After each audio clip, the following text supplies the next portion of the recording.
भयो ल सब लोग के आपस में बात दिहल सा सब लोग के पाकिट तगड़े मार दिहल ई बालो सब जगह बराबर बराबर पट्टी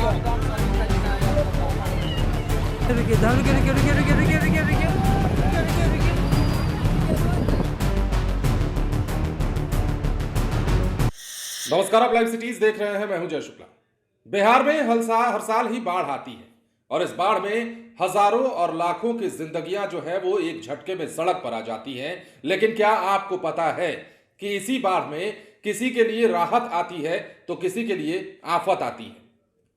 अब समझने के लिए आपको बताते हैं, बिहार में जो हर साल बाढ़ की त्रासदी आती है उसमें कई घर से लोग बेघर हो जाते हैं, कई जिंदगियां सड़क पर चली आती है, टेंट पंडालों में रहने के लिए लोग मजबूर हो जाते हैं, बेबस हो जाते हैं। और ऐसे में सरकार राहत प्रदान करती है। सरकार अपने स्तर से जो बन पड़ता है वो करती है, लेकिन सरकार के द्वारा राहत देने के लिए पीड़ितों के बीच जब इस पैसे को पहुंचना होता है तो ये पैसा कैसे घन चक्कर हो जाता है वो आप समझिएगा तो हैरान हो जाइएगा।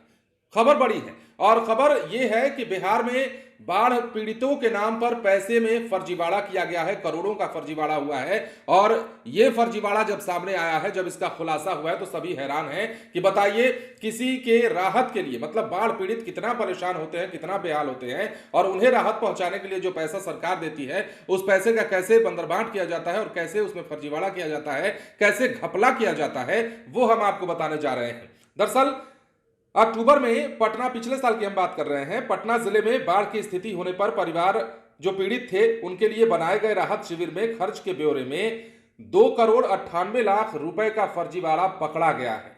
गंगा किनारे कुल 14 जगहों पर राहत शिविर बनाए गए थे। डीएम डॉक्टर चंद्रशेखर सिंह ने जांच कराई तो ये चौंकाने वाला खुलासा हुआ। जिलाधिकारी ने बाढ़ राहत शिविर के खर्च के बिल विपत्रों की जांच के लिए 4 सदस्यीय कमेटी एडीएम की अध्यक्षता में गठित की थी। कमेटी ने लगभग 1 माह तक बिल विपत्र के सभी बिंदुओं पर जांच कर दी। दीघा मरीन ड्राइव से लेकर पटना सदर प्रखंड के कई इलाकों में राहत शिविर का भौतिक सत्यापन किया। सभी राहत शिविर में जिला प्रशासन का एक कर्मचारी तैनात था। कई जगहों पर तो संबंधित एजेंसी और कर्मियों की रिपोर्ट में तालमेल नहीं था।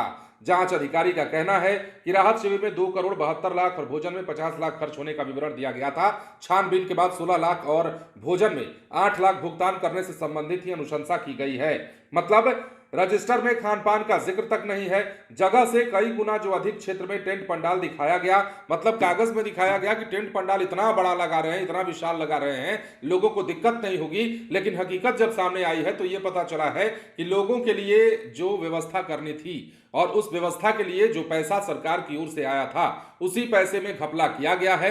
मतलब आंकड़े दबाए गए हैं और बताए सही आंकड़े नहीं गए हैं, जिसके बाद अब डीएम जो हैं वो भी हैरान है इस मामले के सामने आने के बाद कि आखिर ये मामला हुआ कैसे और कहां ये पैसा चला गया है बीच का। तो समझिए बिहार में बाढ़ के नाम पर कितना गबन होता है, कितना घपला होता है और किस प्रकार भ्रष्टाचार होता है, वो आपको शायद बताने की अब जरूरत ना पड़े, क्योंकि आपने ये खबर देखी है और आपने अगर सुना है तो आप समझ पा रहे होंगे कि ये स्थिति 1 साल की नहीं हो सकती। ये स्थिति लगभग हर साल की हो सकती है, क्योंकि हर साल ही बिहार में बाढ़ की त्रासदी आती है। और बिहार में बाढ़ के नाम पर जो पैसे की उगाही होती है, जो पैसे में भ्रष्टाचार होता है, घपला होता है, जो लूट खसोट मचती है, वो किस प्रकार मचती होगी आप इस खबर से अंदाजा लगा सकते हैं। तो देखिए, बड़ी खबर, बिहार में बाढ़ के नाम पर एक बार फिर से फर्जीवाड़े का खुलासा हुआ है, गड़बड़ी पकड़ी गई है। और करोड़ों में जब यह खुलासा हुआ है उसके बाद से सभी के होश फाख्ता है कि आखिर ये बिहार में करप्शन, भ्रष्टाचार, लापरवाही, घूसखोरी, घपलेबाजी आखिर किसका नतीजा है।